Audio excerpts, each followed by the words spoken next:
And welcome back to Bros in a Landfill, the only podcast that revives old gimmicks and bits just because we've ran out of ideas for the show. I'm here with lunch today. My name's Trybien, and we're going to be talking about the anime of winter 2021. Was that a joke about how that's what anime does, or was that just like a weirdly specific self-own? I think subconsciously the first one, but actually the second one. We've done this in the past, with talking about shows of the new season. I watch a bunch of new shows. I show my podcast mates what they are and get their reactions. I'm gonna try to streamline it a bit more going forward, especially now that I'm actually watching more anime since time's permitted. So The I've got universe nine has shows permitted lined. you to watch more anime. Yes, That's a good way exactly. of putting this whole worldwide situation right now. That's a nice positive way. You have been permitted to binge more anime by Hell God. yeah, I love it. Yeah, fuck yeah, I love it. All right. So I'm in all reality now that I'm actually got a job again. I've got like this set time when I'm eating my lunch. I've talked about this before. That like I can watch my anime, but if I'm not Mm, working, I just tend to watch shows with Helen, and it's like, well, I watch stuff that I want to watch with Helen, not all the random shit she has no interest in. of course. True. And and let's be real, like there are shows on this list that I would not recommend Helen or a lot of people watch, but I'm probably still gonna watch anyways. Amazing. This is why we love you. Um, Oh, exactly. Because I love garbage. That's why Somebody's got this to do it, Brosen. man. Someone has to do these jobs in our society. Someone has to deal with the Yeah, garbage. I am someone who unironically finds enjoyment in like things not necessarily like things being bad in interesting ways, or I'm less like sometimes I'm less concerned about like how well written something is or how well produced something is, but as long as it's interesting and I can get some like mental activity out of something, uh, I can get a Well, lot of fun. there's a lot of humanity in flawed art. Hell And yeah. seeing what they were going for and stuff is really interesting. I don't know. I feel you. I feel you. Yeah. Yep. Now, before we get hopping into the show, make sure you like, comment, subscribe, or whatever, like on YouTube or Anchor or whatever. If you like what you see, be sure to share it around. But most importantly, like don't instead of worrying about our YouTube channel, make sure to check out Studio Hip Store because they've recently actually done a real announcement on their new game project, Hipwitch, Oh, and it thanks looks for pretty the hip. shout out. It's I'm Yeah. Studio Hipsword is the game studio that I am in that we founded recently, and we are three people in a flat. Um, and so far, Trybien's doing a way better job at plugging it than I am in all the It's so much. places. It is so much easier to plug things that you're not directly a part of. Like I feel like in some way there's like this level of shame on the internet for like trying to promote your own stuff as opposed to someone else promoting That's true, someone's stuff. especially on Reddit. That always pissed me off on Reddit. Like they hate it when people post their own things. What a weird culture. We're gonna go way off script. We're only 5 minutes in, and already we're way off the rails. But like, Eh. fuck you, Reddit. What do you mean no self promotion? It's a place about submitting items of interest around an interest. Why does it matter? Now, I made it. speaking of promoting things that we didn't create, let's get back to promoting some anime that we are definitely not paid to share. Yes, we would sell So out in a heartbeat, but so these are all. I'm just popping these over to lunch, in non-alphabetical order. So well, I mean in alphabetical order, not whatever. oh, So no specific like these are only going to be in alphabetical order just for convenience sake. So let's start off with um Gekidol or Gekidol or however it's Gek Idol. so, Ge- Amazing. more like Kek Idol. Am I right, Twitch fans? Oh shit! Can I be clear, like honest? I'm not sure what kek means. Is it just laughing of some kind? But like, I'll be completely honest. I don't know either, and I highly doubt the majority of people that use Kek actually know what it is. I'm finding more and more that I have no idea what is going on with meme culture. Like lately, I've been hanging out with like a bunch of teenagers, and I have no idea what the fuck anyone is talking about. I don't know what "damn bro, you frying chicken in there" comes from. Wait, What? I don't know. Oh, you know, I would say okay. I don't know. I've never heard that meme before, but I am highly suspect that has to do with the KFC console. I'll ask them. I'll ask them if it originates from there, and we'll see how in Yeah, touch you are. yeah. I mean, that's the only thing I can think about frying chicken because, like, let's be real, damn boy, you're frying chicken in that PC, that gaming PC. Oh, because it's hot. Yeah, and it's got a chicken warmer in there.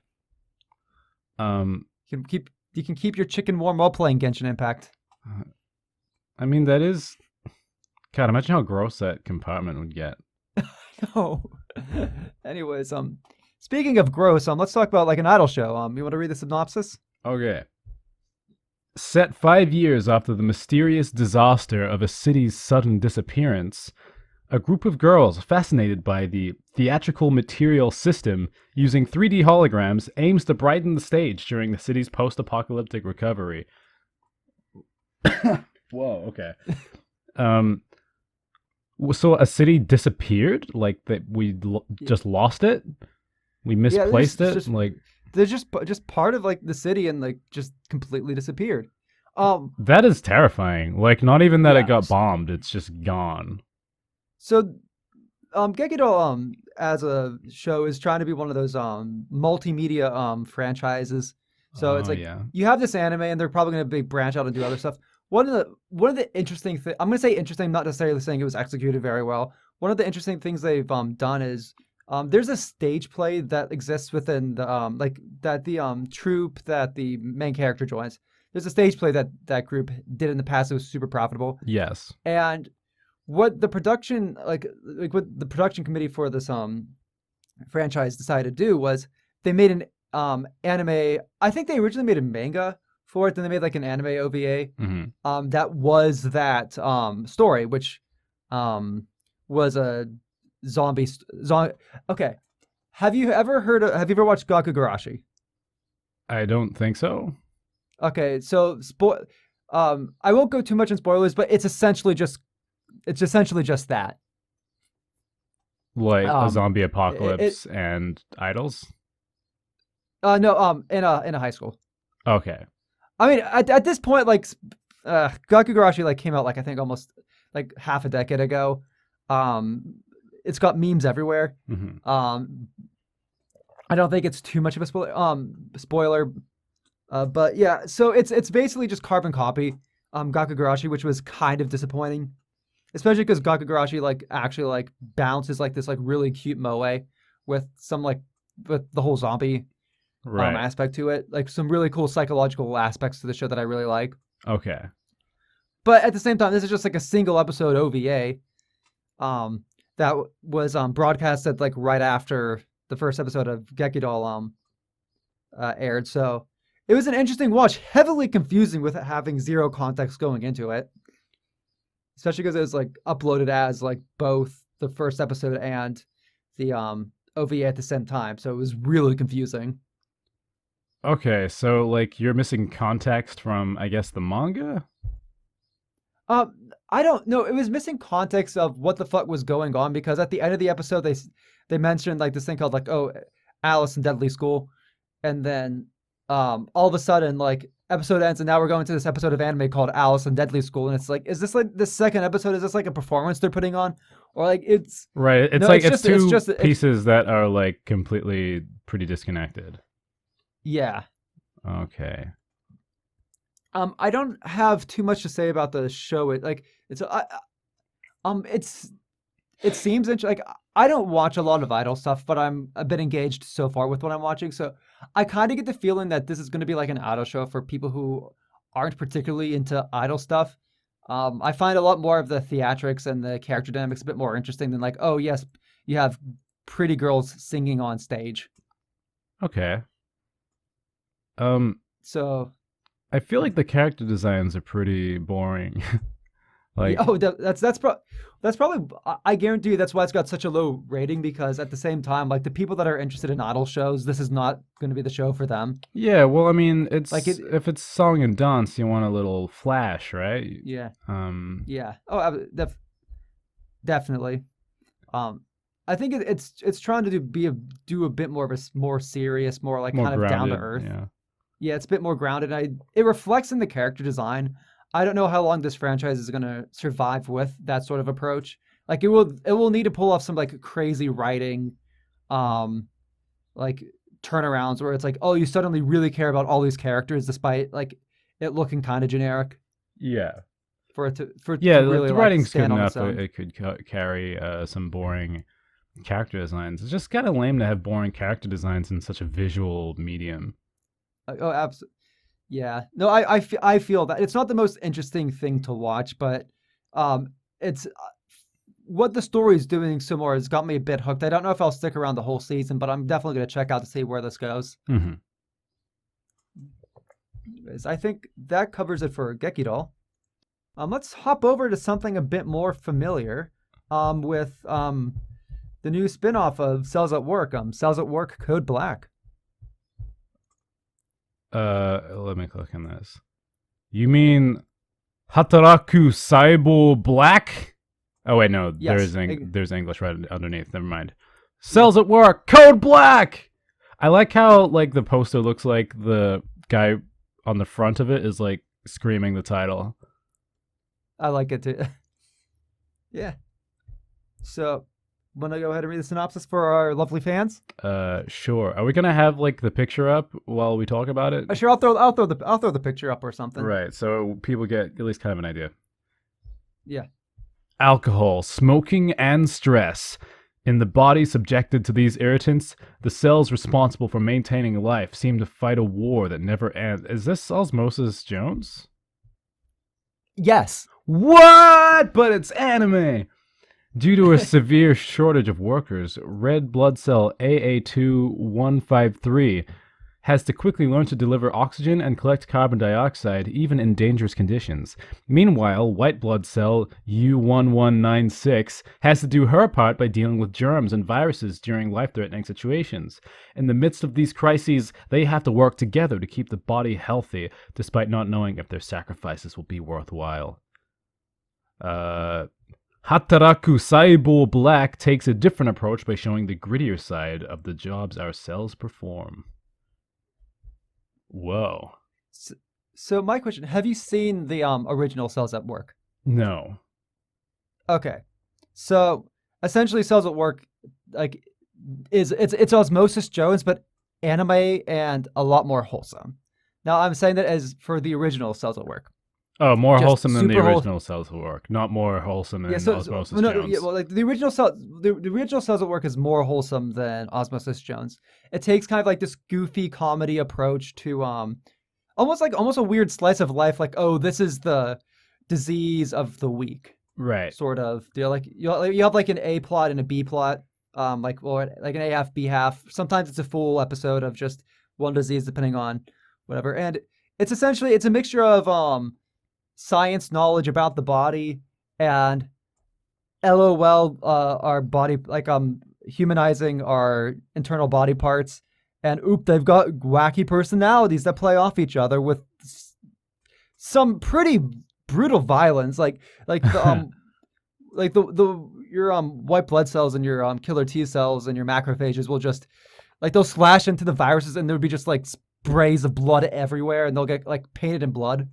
Awesome. And yeah, I can see a little it's thumbnail of the little PV that white blood cell U1196 is covered in blood. yeah. So like it's kind of an absurdist take on the inside of the body, but still like maintaining like a scientific Everything's based like a little in science, but like if yeah, people were doing exactly. everything. This Like, and is you're always my favorite like just random anime concept I've seen in a long time. That's creative yeah. and weird. Yeah, I think I it's pretty definitely cool. highly recommend. Yeah, I definitely highly recommend the first. I mean, that is a very uncontroversial opinion. Watch the first season of Cells at Work. The second season of Cells at Work is actually airing alongside Cells at Work Black, both releasing on the same day, so it's actually kind of interesting. The regular season of regular Cells at Work is being produced by David Production, so obviously it looks great. Funnily enough, I actually find the second season of Cells at Work 1 doesn't seem to be looking as good as the first season of Cells at Work or Cells at Work Black. I feel like Cells at Wait, Work so Black is hang actually on. I'm a bit confused. What exactly? So Code Black is just another. it's basically as like you know how like in as Moses Jones I haven't seen that movie like in a I long don't I time. forgot anyways, it's like it's essentially a different person's body, but they like have an unhealthy body where the original Cells at Work is the person that actually takes care of their body. Okay. So they're the So same so franchise, but it's like another yeah story from another perspective. yeah Does it this have the is same this is characters? no okay Because so it's same someone essential else's setup. body, so that would make Yeah, sense. so Just same checking. essential setup. Like you have your white red blood cell, you have your white blood cell, you have your platelets, your macrophages, but they're all essentially different characters. But the important thing to know about Cells at Work Black is that it's the edgelords Cells at Work. Got it. Like like everything's a lot grittier, everything's a lot more depressing. All the white all the white blood cells are big tittied women. Like and when I Okay. say big titted, I am talking about like unnecessary. Like you see the white blood cells and you'd be like, okay, yeah, I know who this audience is for. But at the same time, it's I find the interesting thing about Cells at Work Black is in some way, while both appealing towards that sort of like more edgy outsider, kind of like more depressed sort of like I guess it'd be more like your more sort of typical anime otaku, Right. especially like your teens. It's also does a lot in terms of what I would consider shaming for living, and it's making you feel. It's trying to make people feel bad for not taking care of their bodies because you see just how miserable your cells have to deal with this bullshit you're putting them through. Just, I mean, I get the theming, but like, I like the idea of this kind of show being more wholesome. I think. Um, Like, I don't know. What a weird idea to like take a concept like that and be like, let's make it bloodier and boobier. Like, yeah. Oh I no. uh, what? Whose I waifu don't is a disagree. white blood cell? How weird is that? I mean that. I mean, I don't disagree like God, I wish I could shrink down into the whatsoever. size of a blood cell in that Um, person's body. it's actually it's actually funny because like I looked at the mangaka for Cells at Works Black's like the previous works I worked on, and there is absolutely no surprise that there's sexualization of your white blood cells and stuff like like the just seeing all the cover pages of the stuff that it worked like that the previous the mangaka for this one worked on. It's like okay, yeah, this guy's just horny as fuck. It's just this guy just has a boner for anime girls. And Like he doesn't care if it's like a fucking inner part of your body. He's like, I'm putting tits on but that. But at the same time, like Cells at Work Black has elicited like real like emotional responses in terms of like this is like it actually like despite like the edginess it does there are times it gets depressing and it's like maybe I should take care of my body. Like I do think it hits those levels of man, I feel bad for these cells living in this body Interesting. So, because a lot of because okay because the original Cells at Work does have some level of fan service, and I mean, obviously, like hyper violence.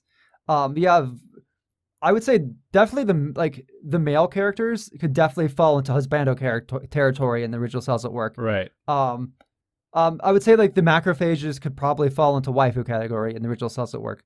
The platelets are fucking adorable in the first game, like well, first like in the original franchise, like they're like the original Cells at Work has a lot of fan service, but it's couched in comedy.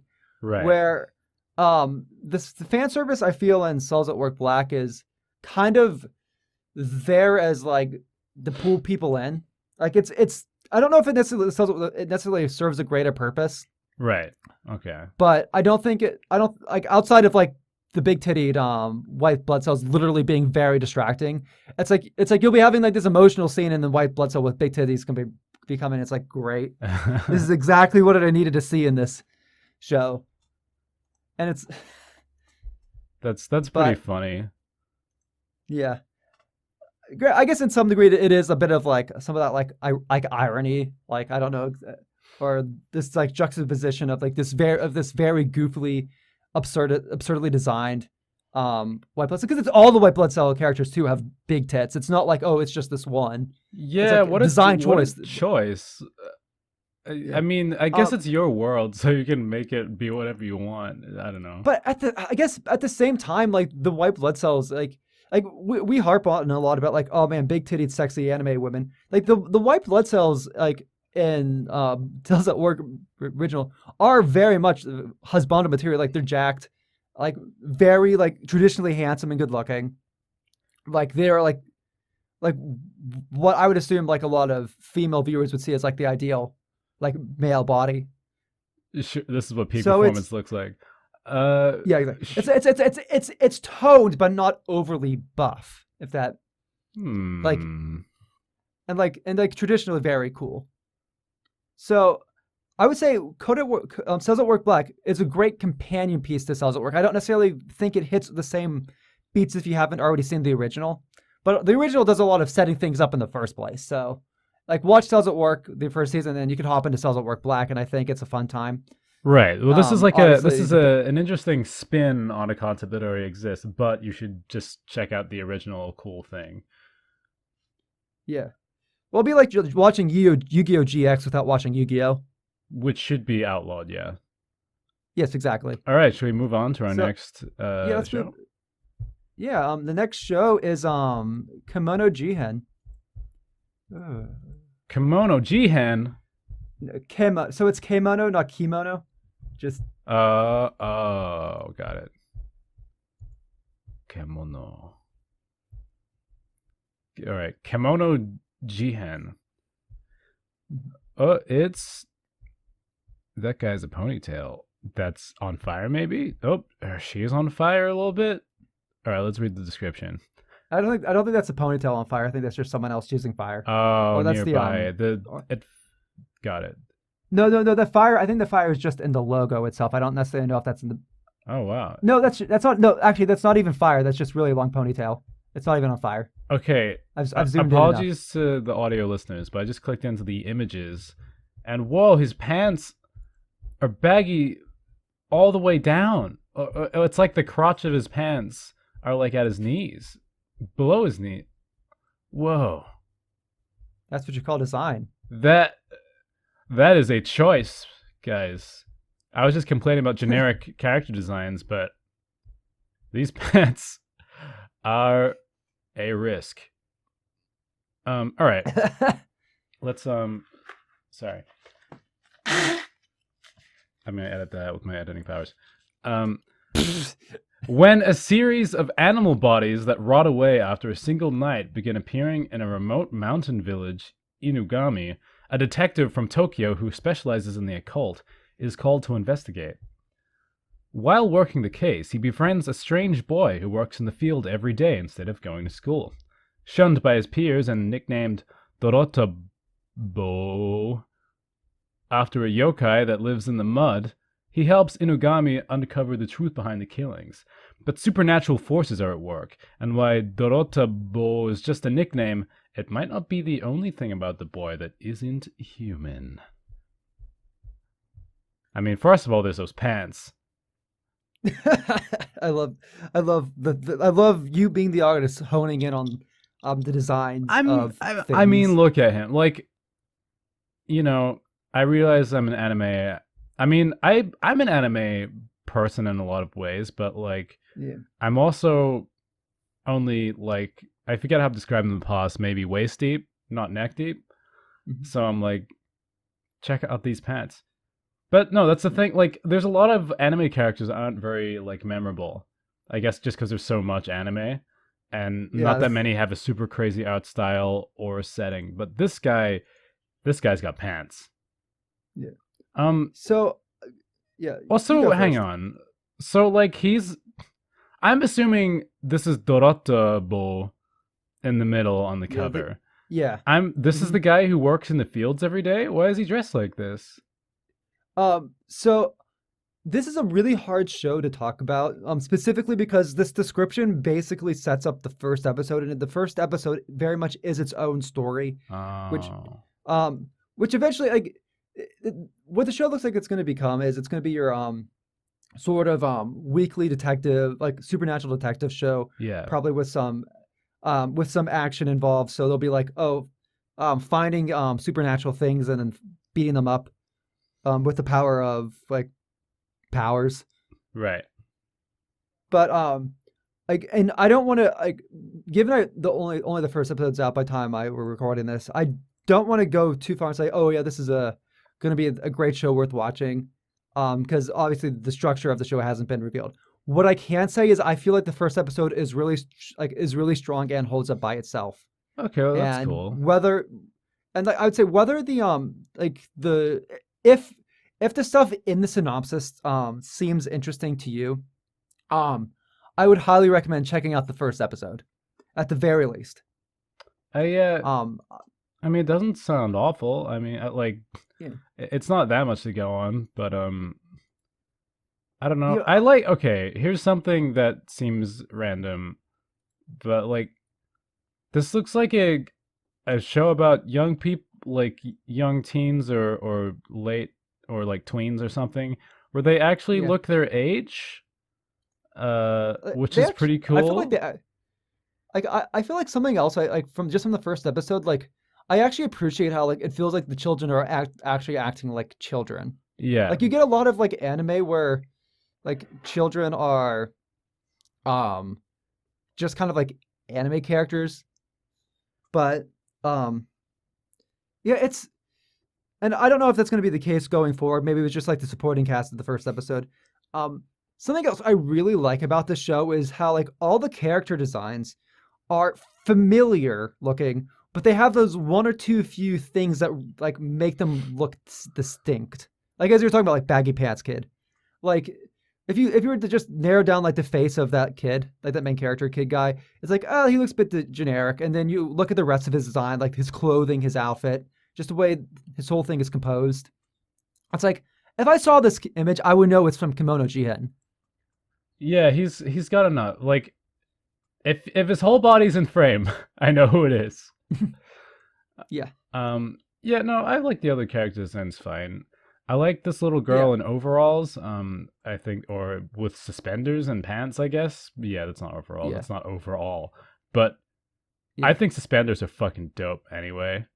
yeah, I like how one of yeah. his friends is Justin Bieber Bakugo. Yeah, Um, that's perfect. I love the way you described that. I hope as the story goes on, he just is Justin Bieber Bakugo. Perfect. I don't know. There's a Um, cat girl. There's an elf. I don't know. I think the outwork's okay. Um, yeah, the outwork, like I don't know. I'm kind of reminded of, I guess, of My Hero a little bit. yeah. It does have like a My Hero. It does have a My Hero vibe. I definitely get that. A little bit. Also, Yeah. this investigator guy. I guess he's a couple different tropes together, but like just the outfit reminds me of Gato from Ace Yeah, Attorney. I get that. I Yeah, I don't know. get that. I'm not trying to like talk shit just because there's like things that remind No, me of other things. I just think it's interesting. no. There is a specific character that I'm trying to remember in my head that he kind of reminds me of, just design wise. But I feel like just the one thing that like I really appreciate from the first episode is just that the world just at least the supernatural stuff all like feels like I guess it feels like it has a established feeling. It can never like truly feels like why is this here, Hmm. sort of like you kind of build like it's kind of a slow build up towards the actual supernatural stuff happening. Like it plays a bit like a mystery I do as you're like learning that. the I like details of. that because I mean, anime takes like kind of magical shit for granted all the time. So Mhm. to give it like a feeling of mystique is pretty impressive, Yeah. and I would give it props. But obviously, I haven't seen Um, it.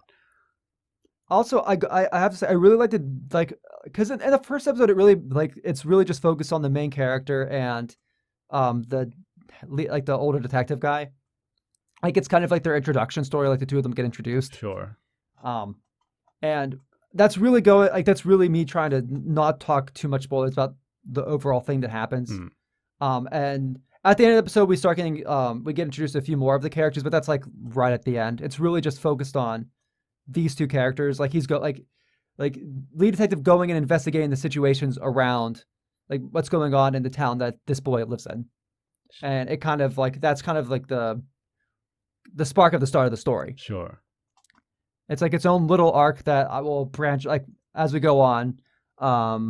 Whatever. It seems like But a yeah, good I would approach definitely for a say like first episode to kind of yeah, it's encapsulate what's interesting about the show and sort of yeah, and set up it the yeah. well, I think what it does well is it setups the characters and it setups the relationships, and it doesn't try to do really anything more. It just establishes everything that needs to be established before we get into introducing more characters and Yeah, I like that. doing like the monster, the mystery of the week. Well, one of my least favorite things about all of anime is how they try and cram too much into an episode. Oh yeah, So like just taking your time to be like, here are the characters, here's what's going on over a few yeah, episodes, I think is a good idea. yeah. Well, and I think like the thing that they do, two fronts. One thing that like anime tend to do is it tends to just sometimes just throw you straight into a case that like right at the beginning where it's like, oh, you have your agency and we're going to solve a case. Like just here's all the interesting characters going to solve a case. Mm-hmm. And it's about this interesting case. Not I find very few actually do the correct thing, which is focus on one character, one detective, and get them to meet up, and then eventually like that character joins the agency, and then you start going around meeting all the people through individual cases, learning about who they are and how the case affects them or whatever. I do like that kind of Um, like recruitment vibe, and mhm, slowly building the team yeah, and yeah, giving each character room to breathe.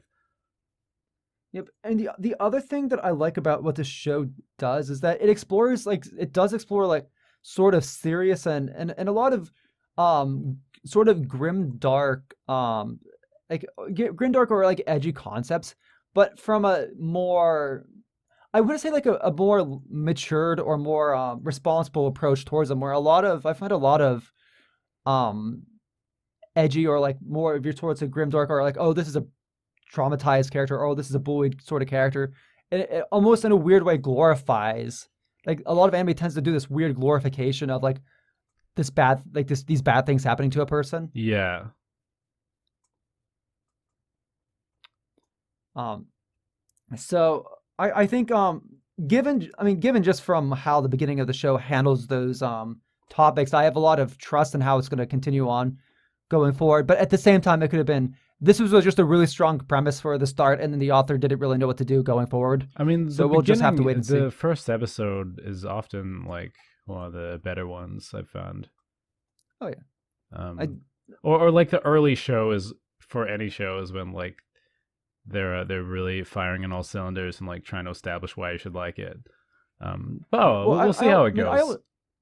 I always find that shows kind of wax and wane. Like they typically can start off strong, then like the next few episodes are a bit and then like as they're trying to find their stride, and then they find their stride, but then as like after a while, once you find your stride, you either have to end it or you have to find something new, which means you have to find a different stride. Yeah, no, I've been playing not to get too off topic, but I've been playing Danganronpa 2, and I Mm-hmm. definitely feel like the middle of that game lulls a little bit, and it's only just Oh, now yeah, in once Case 4 has I begun feel it. proper, it's starting to finally become interesting again, but definitely just Yeah, felt like it got a bit stuck there for a little yeah, while. yeah. I And not to yeah, go. that's writing stuff is hard. Yeah, I would definitely say like Case 4 is like where Danganronpa 2 really like tries to break, does like some interesting stuff like with just with its setup in general. Like I'm not even going into spoilers for the thing, but um just the change like the change in area does a lot for like the change in tone that Case 4 brings and Danganronpa 2. I'm really enjoying it so far. I'll hit you up when I've finished the It's case. actually I look forward to talking later, but like Case 4 is a lot of the reason like showed me a lot of the reason why I'm not a big fan of the rest of Danganronpa 2. Oh yeah, Like I love the first case. I love the first case to death, but Case 4 is like really what showed me the problems with Danganronpa 2 because like it's like when you remove the certain problems of Danganronpa 2, it's actually really fascinating and it's really enjoyable and really tense. But outside of that, it's kind of all right, guys. yeah. Danganronpa Anyways, we 2 should yeah, episode coming probably in a little while. I yeah, would love to talk shop on that game. yeah, Uh, but let's try and get yeah, through the next thing on our list. yeah. So next one is oh fuck, what's that called? So I am a spider. So what? Amazing. Wait, you just posted Did I copy? No, I. Kemono Jihen You know what? again. Fuck that. But yeah, I audience ignore that. I did not copy and paste properly because I was using Mac commands on my Windows keyboard. You fucking. All right. Let's read this shit. Kumo desu ka? Nani ka? The world where the hero and the demon king continue to oppose each other. The grand magic from the hero and the demon king cross over worlds and exploded in the classroom of a certain high school. God damn it. The students who lived... Sorry, I just read the opposite of what the word was. The students who died in the explosion will be reincarnated in a different world. The protagonist, who has the lowest reputation in the class, was reincarnated into a spider. Nevertheless, she adapted quickly to the present condition with strong willpower. This is the story of she who has become a spider, trying whatever she can to live. Wow, that fucking sucks. I'm sorry, spider person. Yeah. It's an isekai where you turn into a fucking creature? Yeah. So this is gonna fall into the category of isekais of getting turned into one of the monsters in the fantasy world. I talked to you about slime isekai, I think, one of the previous times we've done this. Oh, I think so, yeah. Yeah. Yeah, that is the easiest thing to compare this to because both start off with protagonist turns into or gets isekai into being a monster, starts off in a cage and has to level up in the cave before going out into the real world. Now, at the point of the story, in Spider right now, she's still in the cave, like 2 episodes in, which isn't super surprising. And like I don't particularly know where the story is going to go as opposed to Slime, but I can already like even just with the description, like there's already a big difference where Slime's just this one guy gets who gets stabbed by trying to protect someone gets isekai. This is like no, it's an entire classroom gets sent over and all of the classmates get isekai'd, so you immediately have a whole cast of characters already in that world that know the main character. Right. So I'm kind of interested in seeing how that plays out as opposed to Slime, where it's like Slime guy is just basically shit, gotta figure shit out and gotta get I'm kind of on my own. No, there's all these characters that already have an established relationship, and they're all fishes out of water, which is an interesting idea. Mm-hmm. Dude, I'm watching I'm just watching the PV muted. What? I didn't expect so much gore. This is like this seems like a cute concept of like, okay, well, you know what? I'm just gonna figure this shit out. I'm just gonna be a spider. It's fine. This is the cells at work black of monster isekai, like of Slime. Like if Slime is cells at work, spider is cells at work black. How weird that they just like they gave her like such a cute little design, and then they're just like ripping off parts of her body and gushing blood everywhere. So this is very much your kind of more edgy, like grounded, more realistic, dark, spoopy version. It fucking starts off where she gets birthed as a spider, and there's like all her spider siblings. Like she's like, like man, I'm kind of hungry. What do we do? And then she like sees all of the other spiders just like starting to eat each other. Oh. And she's like, "Oh shit, oh fuck." Oh my god. How like? And then she sees like the parent spider like start eating like some of the kid spiders. That's traumatizing. And then like she's like, "Shit, I gotta escape because I can't take part of this shit."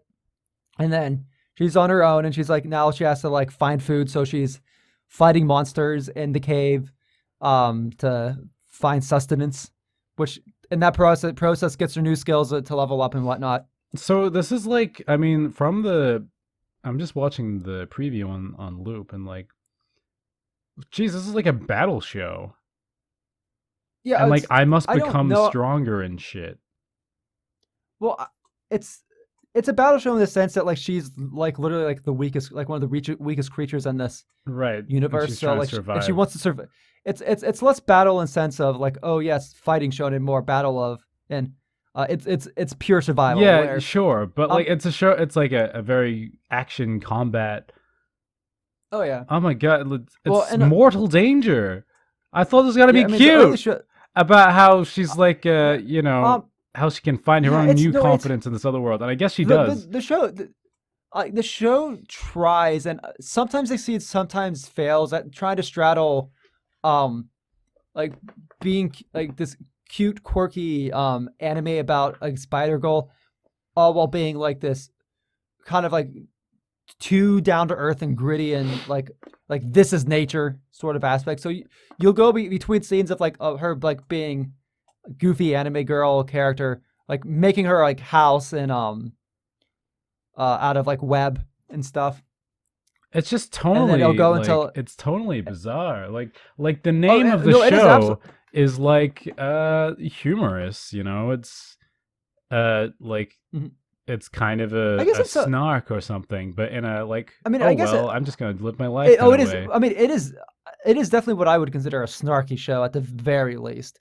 Like the, it's what's weird, and I think this is like the tone the show goes is trying to go for. Despite all of this, like the main character is kind of like just snarky and like up, like she's like unreasonably optimistic about her ability to survive. Sure.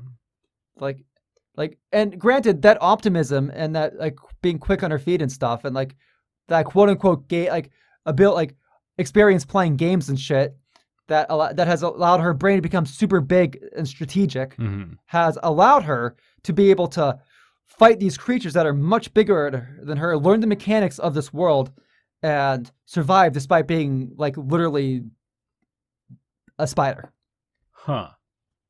Well, So okay. I like like that it's like her sort of skills from her past life that uniquely prepare her kind of. but that I mean that's like I mean that's Isekai 101. I mean one of the like you can't go into an isekai without like that sort of Right, because I guess like the oh whole yes point I'm is like, bringing no, no, no, you are special. You just need a situation to show you that you're special. yeah. The one thing that I'm interested in seeing more going through is seeing the relationships with the other characters because they already started off like um they already start off with the show like introducing this concept of like oh you have this elf that's gathering all these people that were isekai into this world into like one like group. One of the girls who bullied the spider was reincarnated into like a dragon thing, Wha- like a little dragon. Well, that's way So better. like so but I would say very unfortunately those parts of this like whenever the screen's not on the spider, it's just not engaging to watch because it's just like oh yes we were like this in the previous life, oh yes this is where we are like now this life, oh yes my older brother's a superhero, like Okay, it's so like the the supporting hero of the cast land isn't and really like as I want to be like interesting. him. It's and Boo! Give us the spider. so I am curious what's going to happen when the spider meets up with them because it's either going to be like oh it's actually like fun quirky goofy uh goofy despite being grimdark and fucked up um spider time, or it's going to be melodrama because oh man we mistreated her in the past life. And like I don't know where the story is going to go. I don't know if this is something I'm going to be continuing to watch. I'm 2 episodes in and it's not offensive or totally boring yet, but I'm whereas with slime, like once he got out of the cave, like once the slime got out of the cave, it was I guess even within the cave, like all the other characters that the slime interacted with were interesting. Like the main character that he meets in the cave is this dragon named Veldora, which has a great personality and like and the interact like in the banter between the interaction between the two and the character arc between the two is great. He goes out like slime goes out of the cave, meets other monsters, befriends those monsters. They have great personalities. There's jokes, there's humor. It's wholesome, Yeah. but it's also fun. Um, I'm not getting that feeling with Spider. I'm feeling a very like the parts with the spider are fun to an extent. Whenever this focus isn't on the We've spider, got I one could care good less. character, and then everything else is just I like, wouldn't even say I wouldn't even isekai. say good. At times I'd almost rather just have some sort of like short series like up this is the scenario the spider got in this week, and then you have like a 5 minute short of Spider Girl like doing something and getting stronger. I feel like that'd be a much better use of my Right, time. rather than like 20 minutes of like, well, here are these other supporting characters you don't care about who aren't interesting and Yeah.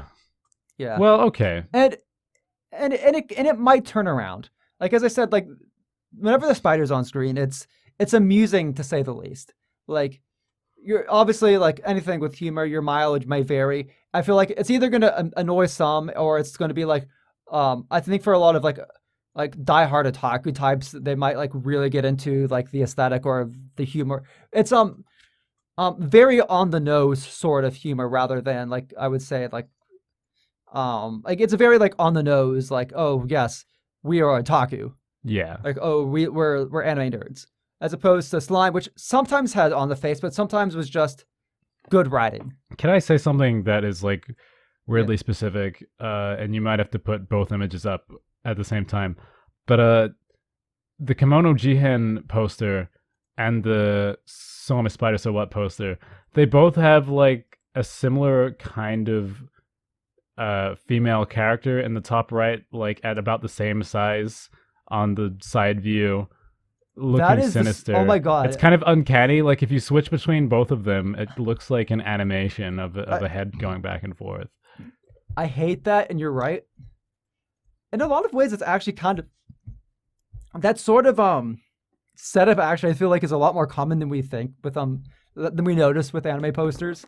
And I'd like to see just like I'd like to see like a one big like spread of just sinister looking person in top right with their head tilted back a bit. Yeah, I mean, I guess it's like it's a trope. But it's just funny how 1-to-1 it is. Like the fact that they're so close in size, and like they're both like pink or purple or whatever, like with a red background. It's pretty crazy. Yeah. Should we move on to the next Now, show, or have you yeah, got let's more move to on say? to the next one because the next one's also an isekai, so I can lump this into like one God, topic. there's a lot of these. The isekais never end. Yeah. Oh, here we go. Let's click on that shit. Mushoku Tensei, Jobless Reincarnation. Well, I mean, that just sounds like my life now. Killed while saving a stranger from a traffic collision. Hang on, an ad just showed up. Curse you ads. This is why you use the Brave browser because it has built-in ad blocker. Well, it was like a My Anime List, like, hey, have you registered an account kind of thing? Okay, that's fair. Okay.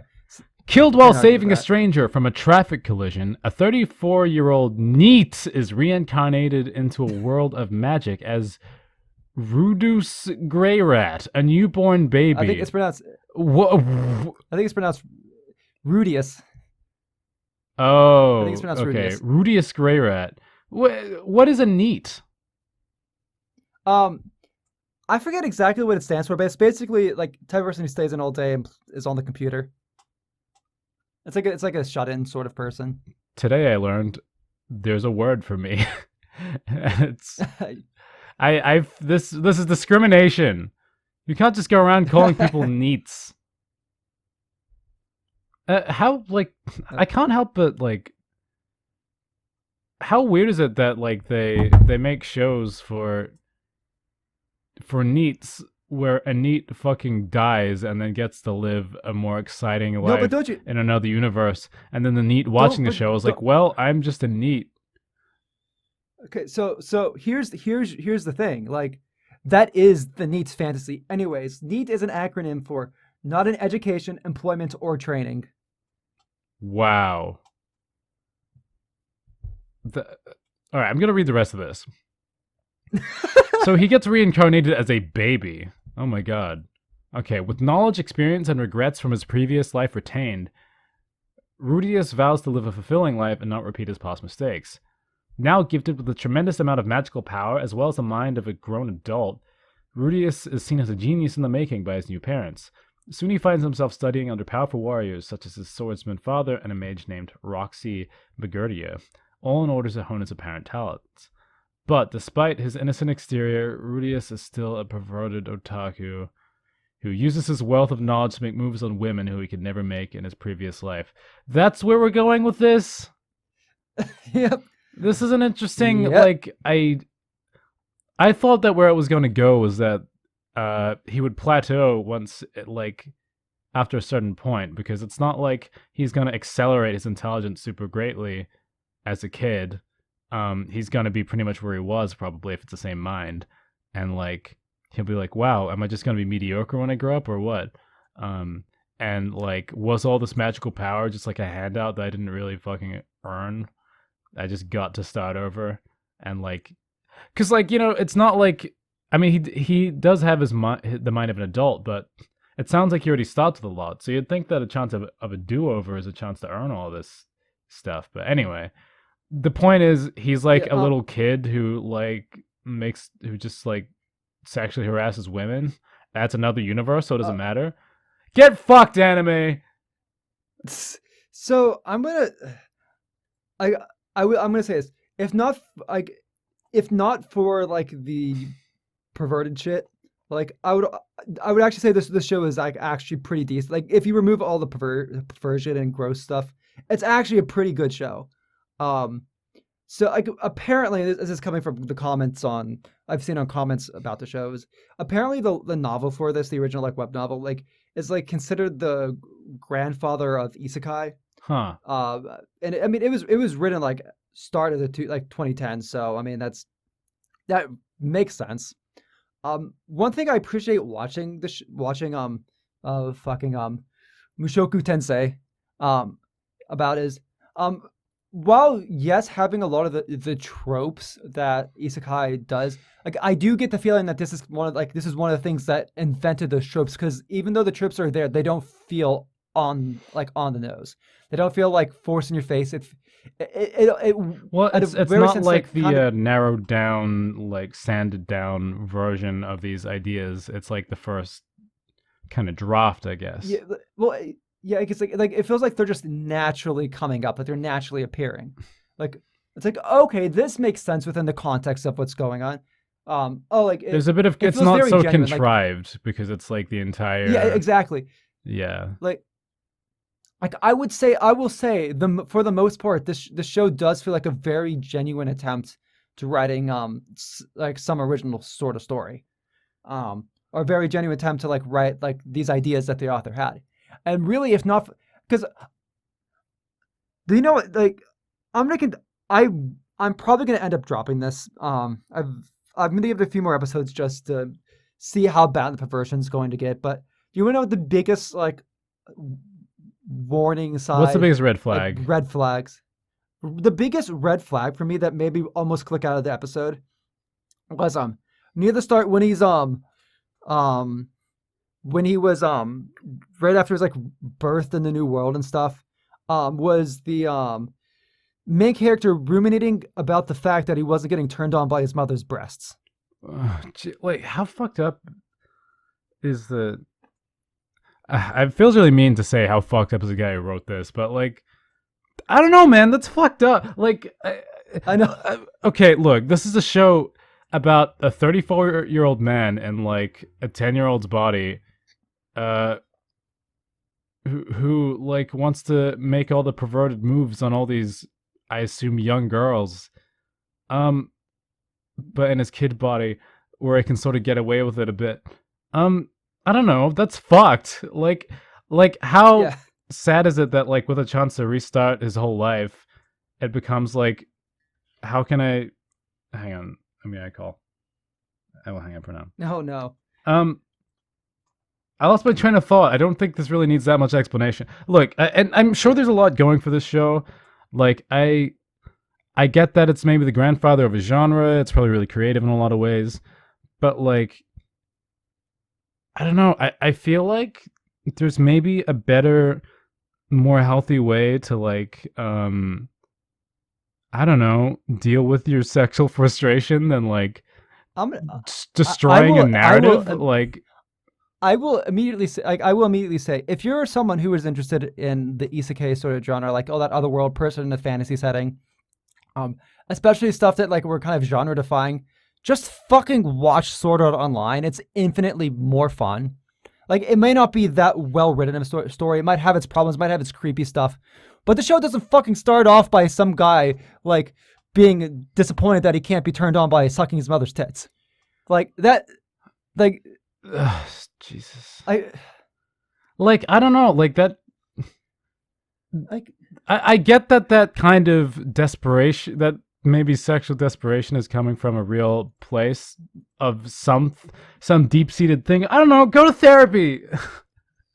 no, but like the I think what makes it feel as gross as it is the fact that like just how genuine or real, like, because like this is a 34-year-old likely virgin neat who is like, this is like the first, like, because like when we're babies we don't like have those thoughts. Yeah. So Grant, like, No, so he someone has being that in this position. mind for his whole babyhood. Yeah, but I think there's just something incredibly uncomfortable about actually having to see this. It's like we can it's like you as a person can recognize that this is probably something that would likely happen in this scenario. Like it's not contrived, but it's still gross. Yeah, well, I mean, this entire Like, situation was made up, you know. It's yeah, weird to be like, well, that's how he would really react. It's like, well, you didn't have. You're the one who decided that this was going to happen to him. I don't know. I'm weird. This like. I mean, I feel like I get that there's a sexual humor culture shock thing a little bit when it comes to, I don't know, anime, right? and But I don't know. I do have a line that is difficult for me. Like I tried yeah, watching a while ago. I tried watching the Seven Deadly Sins, and I made it I've like stayed far away around that. I made it like a maybe 6 episodes in. I want to say, and like I just had to bounce. So it was like it's it made me really No, uncomfortable. You know?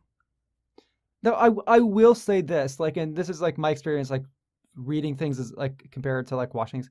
I can imagine like that part of the story not seeming as gross in terms of like just reading it, because reading stuff has a completely different vibe. Like Sure. I just read I just read the Perfect Blue sequel anthology, and there's a lot of stuff in that book that was fascinating to read. I would not want to see like animated. Right. Well, it Like becomes this is real when you have like yeah. when there's movement and there's voice actors Mm-hmm. saying please stop. Well, Uh well, I mean, especially when you have the picture of the baby looking up at his mother's breasts and thinking those lines, like, yeah, I don't know. I would feel a lot more forgiving of this situation if one, I didn't know that was a scene, but two, if they didn't write the whole like he's perverted angle into the synopsis. Like yeah, I would kind of get yeah, it if this was, I mean, I would totally get it if this character starting his life over again was a pervert and still like had like well, interest in all these girls and stuff. But like it's writing despite his innocent exterior, he's still a perverted otaku who uses his wealth of knowledge to make moves on women is like uh, I'm gonna final thought.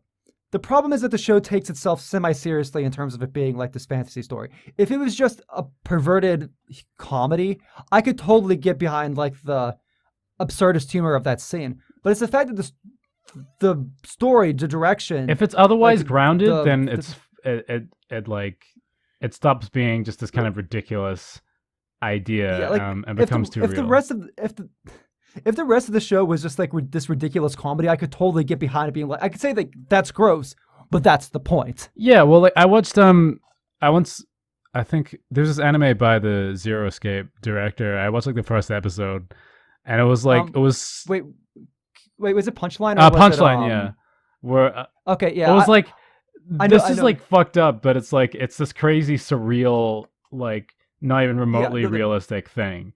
I've actually played the full visual novel of it, and it's a weird, because like it was originally an anime, and then they like made a visual novel version that has like like far more story in it. Huh. Not wouldn't necessarily recommend because it doesn't the puzzle parts don't play well, and then the back half of the story drags on like hell. Well, okay. Like Interesting, but but yeah. that's a different conversation. My point is like in context, weird. You know, you can get away with more. Well, this show seems like it's got too much realness in it to pull gags like that. Anyway, enough about gagging. And moving on. Yeah. I got you. I love it. Um, moving on to Skate the Infinity. All right. Oh, it's Skate with an 8. That's awesome. Yeah, the Skate with an Infinity. Yeah, it's 8 and then with an I Infinity like this sign. cover. There's so much purple going on. Yeah, I mean this is Studio Bones. Oh, that's a good sign. All right, Reki, Yeah, a high school sophomore and skater, is addicted to S, a highly secret and dangerous downhill skateboarding race that takes place in an abandoned mine. The skaters are especially wild about the beefs or heated battles that erupt in the races. That's awesome. Reki takes Langa, a transfer student returning to Japan after studying abroad, to the mine where the races are held. Langa, who has no skateboarding experience, finds himself pulled into the world of S. That's fucking dope. I love everything I just wrote. yeah. There's nothing more that needs to be said about the show. That it's a fucking dope ride. The skaters are especially Like, wild about the yeah, beefs. no, Yes! yeah, like it's ridiculous. It's like the anime. I mean, I said Studio Bones, so obviously it looks amazing. Yeah. The core. I'm using the word choreography for this, just because, but like the way that like the actual skates, like the skating is choreographed, like the way it's directed, like the choices that are made, like it is just exciting to watch. Like if you like, I don't know how the story is gonna pan out, but like it's just awesome. Like this is like pure '90s. Like I'm not like I don't think I'd count as a '90s kid, but like this is like pure '90s kid. Like wet dream, just like awesome skateboarders, like Tony Hawk shit, but like even more insane. I think this. I immediately just love this. I don't even know how You will much to say about like, it. I'm just. yeah, no, like I'm just gonna. If you like any sort of like performative, like any sort of like performative, competitive, sports shows, Skate is great. I mean, what's weird is that like Like, I thought of how much I loved Yuri on Ice and like how they animated the yeah, figure skating and stuff. So like this kind of, I don't know, I get a similar vibe. Also, there's one of the characters on the front reminds me of one of those characters. I don't know. This yeah, is dope. The fact that like they yeah, call the racing S, it's just like yeah. yes, please. I mean, isn't it just the most '90s thing ever? Like, Yes, except in the art style, which is fine. yes, Uh, yeah, it's fine. But like, no, it's just utter like cool ridiculousness. here's Um, another thing that's cool about doing skateboarding for an anime is that like um anime characters are often poorly posed or really stiffly posed. And not very dynamic. And in this cover, yeah. everyone's in crazy dynamic I posing. mean, And honestly, Bones is one of the few studios that doesn't have that problem. yeah, Bones is very good at like actually like having fluid motion characters. The other thing too, the characters' personalities are a lot of fun. So it's not like you have like these fun characters doing fun things, and it's just a fun watch. this is like a show where I usually like I don't know, kind of roll my eyes at the fact that like anime is always about high schoolers, but this seems like a premise that could benefit from that. Yeah, well, it really seems more about the skating, and the fact that they're high schoolers is just because they're high Sure, but schoolers. like it's like I'm okay with like Yeah, a bunch of high school skaters doing this dangerous race. Like I don't know, like not I mean skating's not just for, teenagers, but like it has this kind of rebellious energy about it. yeah, Which works well, and especially going to a secret skateboard race that can fucking kill you in yeah, an abandoned mine. I like that. yeah, Um, yeah. well, like I don't think The isekais need to be, about high schoolers. Like well, that's why I like slime because like I mean, then again, Tensei, whatever, the one we just talked about before, like that guy's a 34-year-old not teenager, and we saw how disgusting that got. sure, I don't know. It's like I just feel like you don't always need to. Like, I mean, when I was a kid, it's not like all the cartoons I watched took place in New Zealand and were about people that look like me. Mhm.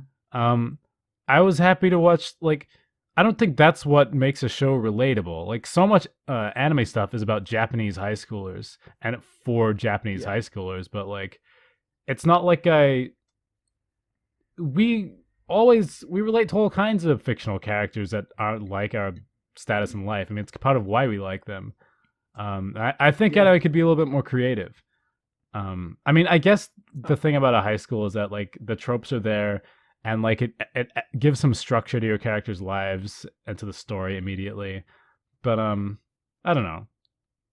I don't know how I even got on this Well, side note. Any yeah, well, actually, what I will say about Skate before moving on is that the race at the end of the first episode, like the beef or whatever, like is more than like worth at least watching the first episode. Like I'll go do the caveat. I don't know how the rest of the show will turn out. I don't know how the writing or the character dynamics, or if there even will be another um S that was as cool as that. But that first fucking like race at the end of the episode was bonkers, exciting, and a lot of fun, all right. and is worth a watch by I itself. am interested in getting into this shit. That's the one Yeah, show where well, I'm let's like, move on. yeah, I might watch Well, that's Skate. the one show. That's the one show that I saw. I'm like, yeah, this is lunch. This is a show for lunch. I knew when I was watching it that you were gonna get it, that it was gonna interest you. Certainly more than any of the others so far. Oh, absolutely. Yeah. Let's move on to our next show. All right.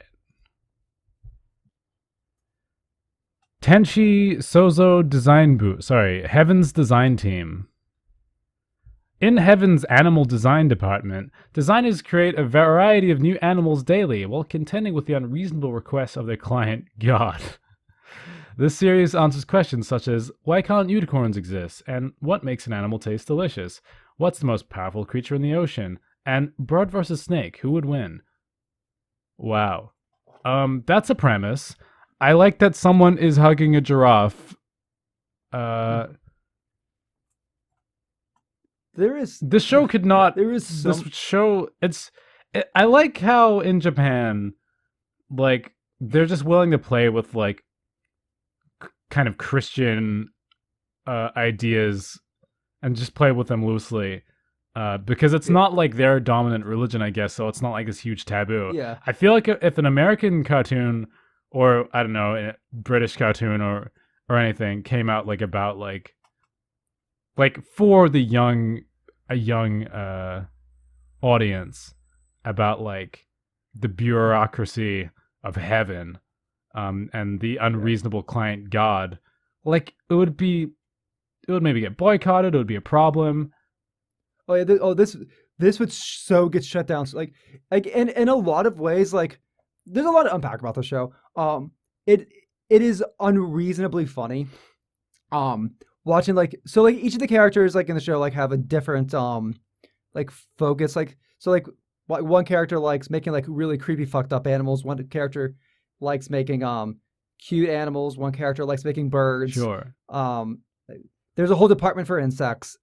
And then you have like this old man who's obsessed with like making like mythical like horse-like creatures. Like he loves horses, so he wants to make unicorns Just and wants to make like versions of uh horses.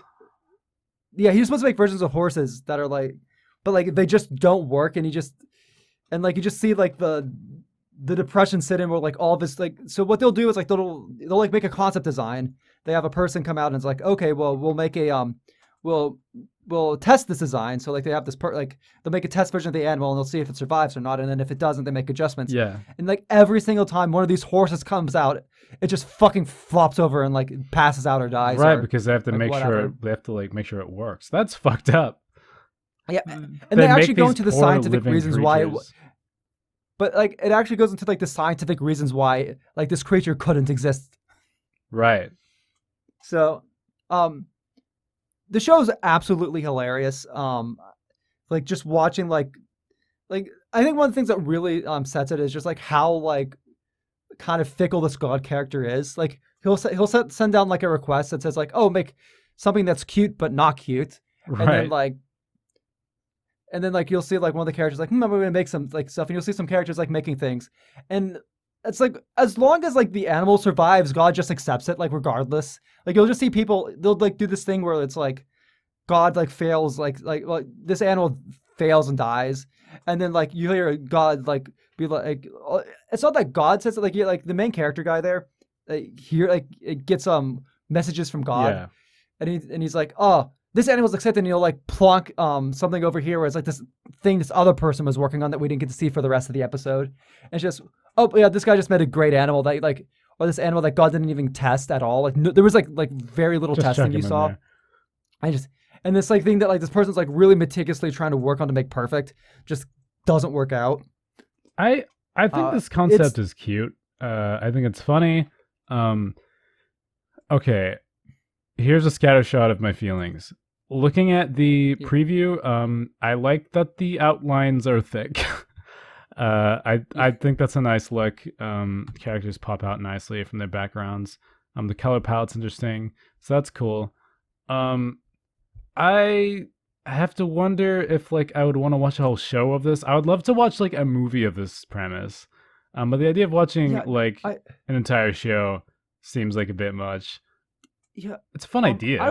I was actually, that's actually something that I was going to get into. It's like the fact that like I am surprised by the fact that this being 20-minute episodes, I never feel bored watching it. It's always joke after joke after joke. There's an A plot and there's a B plot. They're usually focusing on one character with their one animal for like the first 10 minutes, and then the second half is like essentially a different story focusing on a different character and their animals. I like 2 episodes in, I haven't felt tired watching the show one bit. Like it's constantly throwing like these absurd jokes that are always making me laugh. I don't think there's been a single joke that hasn't landed for me watching the show. Okay, that's impressive. I mean, yeah, if they can keep nailing it with the writing, then I guess that works. All right. Well, my last comment is that like I think I dislike the trope where the main character is the least interesting looking character and it's just a guy. I think that's super boring. Yeah, he's definitely supposed to be like the layman standing character like around all these like other like he's like the straight man to all of these like sure, but like eccentric beings. I don't know, give him something. Give him a soul patch. I don't know. Give me like one I feel that like piece of identifying character design. You know, looks like an NPC. I mean, he's essentially just an NPC that just sits there and like waits for God's give him a funny like, tie. I don't know. Anything. That's all. Yeah, well, eyebrow scar. Something happened to him once. Yeah, like his gimmick being the straight everyman is just the like, oh my God, this is all ridiculous. Like, what the fuck? He's basically the what the fuck character. Yeah, I get it. Yeah, it's a difficult balance there. If you want to make him slightly more interesting, you need to make sure that he's still boring. I think he's not like, I definitely don't think he's as boring as like other versions of the trope, but I think that's also just because everybody else stands out so much. Yeah, no, it's like he doesn't need to be Gekidol or whatever. Sorry. In Gekidol, like every single character is him. Like every single character on there is like completely boring. In this show, he's the only one, and it's for narrative purpose. So like that's at least something. But like, I don't know. Like, I think it's a bit boring. And again, going back to Danganronpa, having the main guy just be like, I mean, eventually that does kind of have a point as well. But like, I don't know, having a person who's like, hey, relate to this guy is like, I don't know. I'm not fucking boring. I will say at the very least, I forget he's there half the time. Like everything else is just so like distracting and captivating. Like every time he pops up on screen, it's like, oh yeah, I forgot this guy was here. Right? Like that seems so. Like at least they know he isn't interesting and isn't worth putting any screen time on. Sure, just I don't know. That seems a bit boring. Like because like in real life, I mean. I don't know, people are interesting, or like we surround ourselves with people we find interesting and like we relate to interesting people. Like making a character have less traits doesn't make him more relatable, it makes him less relatable. Yeah. But you make a fair argument, and I think we need to move on because we're starting to run short on time. That's true. Let's do it. That show looks neat. Okay. Otherside Picnic. Wow, it's gays. All right. Her first encounter with Toriko Nishina was on the other side after seeing that thing and nearly dying. Okay. Ever since that day, exhausted university student Sorawo Kamikoshi's life changed. In this other world, full of mystery, which exists alongside our own, dangerous beings like the Kunekune and the Hashaku-sama that are born of real ghost stories appear. For research, for profit, and to find an important person, Toriko and Sorao set foot into the abnormal. Okay. So yeah. hang on a second. Hang on. So there's a university student called Sorao. She sees a thing and nearly dies. And now she's in another world where there's ghosts. I hate the implication of that line as well, because that's not the case. I genuinely don't have enough information to know what that thing is. Yeah. So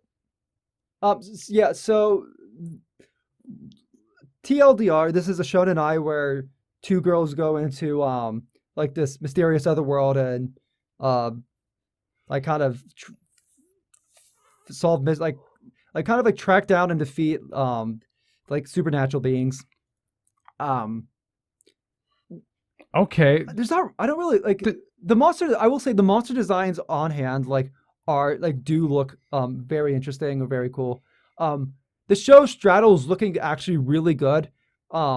Meanwhile, also occasionally doing really awkward, really weird CG. And, like, it will go from this like.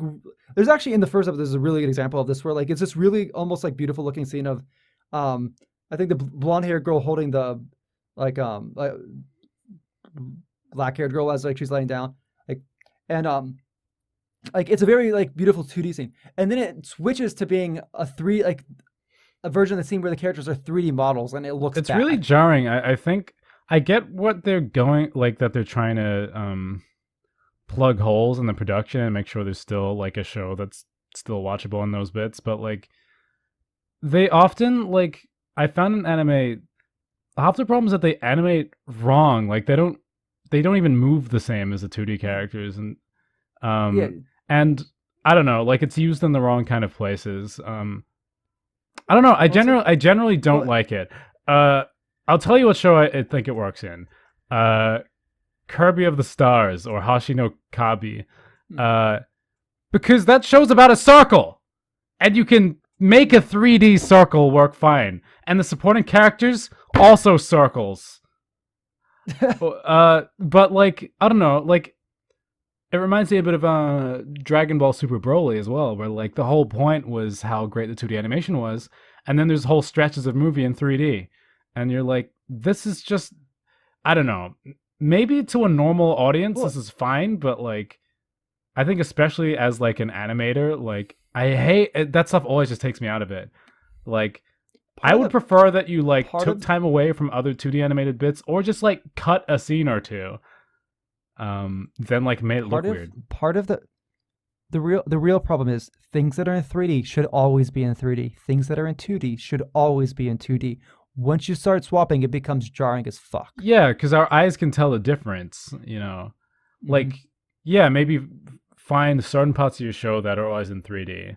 And like, yeah, I don't see, like back in ancient times of anime, they just didn't have this as an option. So like, either the art would get worse for a bit, or things would just move less for a bit, which I think is less jarring than it turning to 3D. It's not just that. A lot of the time the CG in 3D is less to do with just a production point. It's because CG is just as expensive as doing the 2D in a lot of ways. Especially given the technology, the learning curve for the technology, etc. It's a lot of ways. I think it's more of a directorial choice where, for one reason or another, they think that this scene's going to work better in CG. It's just the execute. I think a lot of it's just, especially in Japan, you don't have that many people who are that good at CG as opposed to over here in the West. Yeah, because it generally it always looks, or usually it looks a bit amateur compared to the rest of it. But yeah, like I think using it sparingly is fine. Or for certain scenes that would be really hard to pull off in 2D. But yeah, shit can get weird. I saw on Twitter recently someone posted a clip of some anime where like a 2D character and a 3D character in the same scene talking to each other, and it's like the weirdest shit ever. Like Yeah. Japan, you gotta get your CG use I think there down. there are ways to do that sort of thing, like within context of the show. Like sometimes what can be really good with a CG character, and like in a traditionally 2D show is it can like or a CG object in a 2D show is it can really help emanate this sort of otherworldliness. Yeah, that's Um, true. Whatever the fuck this other world's meant to so like be, I find the premise of the show very flimsy. yeah, yeah, no, from what I like aesthetically when the show's in 2D, it I like it. It looks good. I dig some of the character interactions. I dig this whole like other world. There was actually a moment like within I think the first episode that actually like made me jump in my seat. Yeah, it was a bit of a jump scare, but it actually I feel like in some ways it was a bit effective. Like the writing isn't bad in this show. It's just really I'm sure there might I wouldn't say be it's necessarily an anything okay special. show in here. I think like they just the It's synopsis is terrible. I think they don't oh know yeah, how to oh sell yeah, what's definitely. in this show. Well, I don't know. I part of this I don't know exactly how to sell the show outside of um showed you like girls love show where two girls I guess fall in love while they're solving mysteries in a like like other world trying to make money and stuff from objects in the other world. Like there's a show there. It's just at Wait, times so they are in both worlds? yeah, like they go but like so that they're Because that's so not they in are the from that's I know. So description. they are in art like so essentially what it works is like there's portals to this other world that have like these creepy monsters. Okay. Like this variety of like supernatural monsters based off of rumors and stuff. And essentially they go over there like what seems to be the premise of the show is they're going to go over there looking for some rare items or they find someone and they're trying to solve a mystery or whatever over Maybe there. rewrite history. And eventually it's like monster of the week shows up and they have to figure out how to either escape or defeat it. Yeah. Okay. Um So they take things from the other world and then bring them back into their own world to like I don't know, do journalism. Profit. See, I like that. That is just fucking I don't know. I'm sure whoever writes these And descriptions is not paid enough. yeah, the writing and the character interaction seem fine. It is a genuinely very creepy show. Like and like there were like both first episode had like I said creepy moments. Second episode had a real like mindfuck moment in the later part of the episode. Yeah. Like it's got good horror vibes See, going for I it. had It's no just idea. but Interesting. but when you get to those CG moments, it just takes you out, but you can't not look at it. And which I would hope maybe the Blu-ray version is gonna have like full 2D. Maybe it was just plug into production with like these cheap CG models, and like the Blu-ray release will just be completely in 2D. Who knows? That's what I would hope. Well, shit. So I got Anyways, we distracted. got I'm one. hearing my flatmate freak out about a UFC fight he's watching in the other room. That sounds about right. Well, I can. How much do we have left? We just one more show, and I can hammer through this One really more quickly show. Let's do it. Um, this is gonna be super easy. WiXoss DivALive. All right, these are more Okay. like the wait, what is going on here? No synopsis information has no been synopsis. found. No background information has been added. Let's just judge it on the pictures. Okay, That's because no one cares about this, and no one cares about this probably for a good I'm gonna reason. look at. So Wait, can I just like see what impressions I get just from looking at the pictures in the gallery? yes. Okay, boobs. It's one of those drawings where they're trying to show off like all the all The colorful cast of characters. well, like hang on. This first picture, if you click on the gallery, is like it's kind of from above, and they're trying to. There's this character on the left where they're trying to show off her butt and her boobs at the same time, but the angle doesn't really allow for either. What the fuck is going on with her spine? Oh god, you shouldn't be able to so see that sorry. much. Oh, she is fucking broken like a pretzel. Oh, I'm so sorry. I should That's I should terrible. at the very least where the pictures are taken there within like some sort of VR world, so I am sure they are completely fine, and this is physically Sure, possible. I just the anatomy is like I that's know. some of the worst I I've feel seen in it. a long time. I But all right, yeah. yellow, red, blue girl, and if we look at the other picture with all the characters, we even got we got a black chick, which is very that's actually very surprising for an anime. That we got a black chick. We got a And she looks actually black, not just Southern yeah, Japanese. she's like a black chick. Mhm. And there's a robot playing the guitar, which is dope. There's this blonde cape rapper. Okay. That's about as much as I can Okay. pull out of this. Okay, so I'm gonna hammer through this because we really gotta wrap up. So WeCross is a magical girl card game, which is actually sort of kind of fun. The first few seasons of it were released like a few years ago.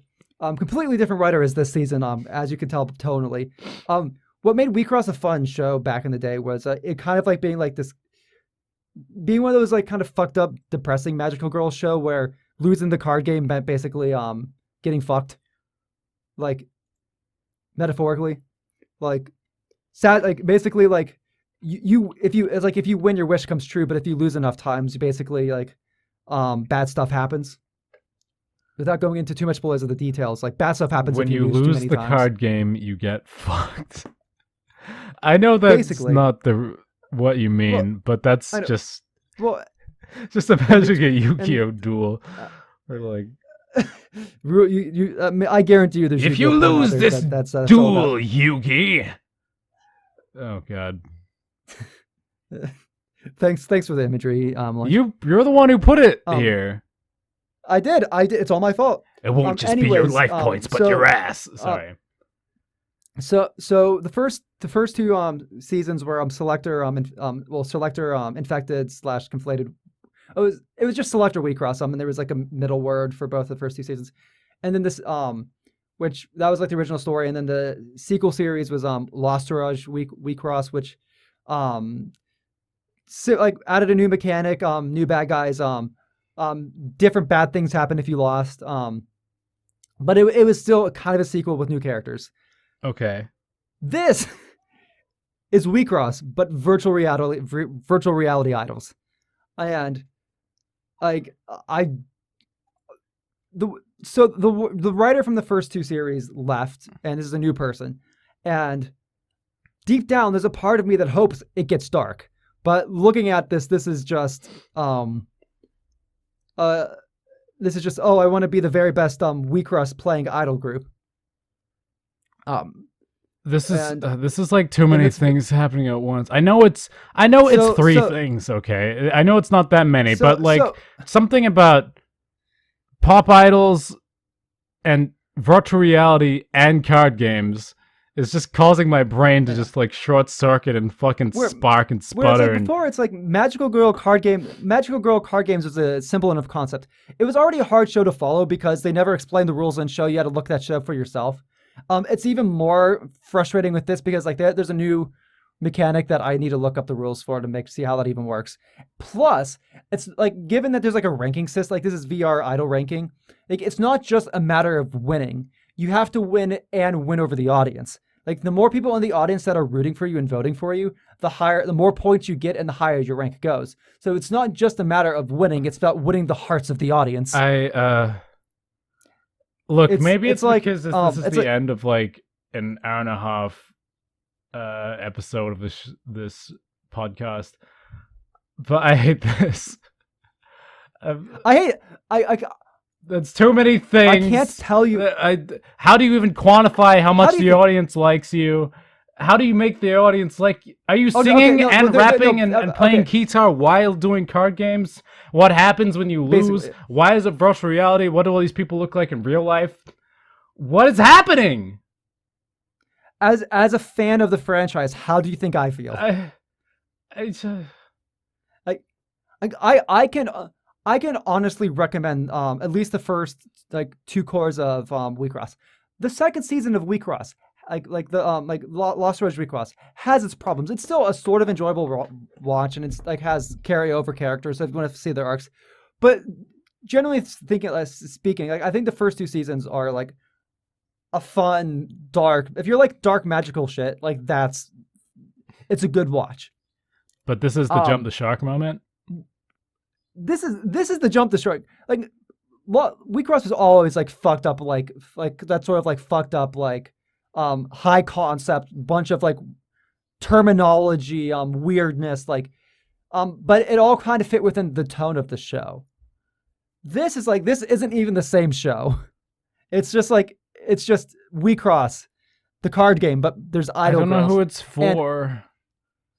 And It kind of looks like it's for girls, except maybe it's for Exactly. gay girls. I don't know. No, but I mean, it's for an entirely different audience of like people of like idol fans, which has a male and female like overlap, like, but it's an entirely different audience that the original WeCross like was. And I feel like if let's say we get to like episode 12 of the show, which I'm probably going to sit there and watch just because I'm a fan of the series. But okay, like, well, I'm a fan of the 12, franchise. I'll 12 say is that. generous. I'm not a fan of like I am not a fan of this show. I am a fan of the franchise, and I will sit through this just for the mere hope. I won't say I've never done something similar, similar, but I mean, 12 is generous. I feel like you should know by like 6 at least if you like this. I don't. Here's the thing. I don't hate it. It's okay. Turn your mind off. And at the very least, it isn't fucking like babies being disappointed about not being attracted to their mother's breasts. That's true. Like, at least this is an inoffensive show. At the very least. Right. I don't know. I find that girl's spine curvature pretty offensive, but I mean, I'm not the artist, so like I can't say. That like I'm sorry. It's just such a bad. I know that the guy who drew that was probably paid like $1 an hour and whipped 7 times in the process of drawing this. But like, come on. Yeah, but I think that does it for our coverage of the new shows. There's a few shows I haven't watched, like wasn't like. Couldn't really fit into my schedule, / wasn't super interested in checking out. But these were all the ones that like I felt like I should check out at the very least. Sure. And there we have it. We have winter 2021 anime. Thanks you for sitting around. And if you have any comments or opinions about these shows, put them in down below in the comments or tweet at us at Landfill Bros on Twitter. Make sure, as I said earlier, follow Studio Hip Sword for some hip content. Homies. And we'll see you next time on Bros in a Landfill. That's got to be some of the most I've Peace. talked about boobs on this show. Yeah. Top 5. You fucking perv. Oh god. This show is revealing who I really am.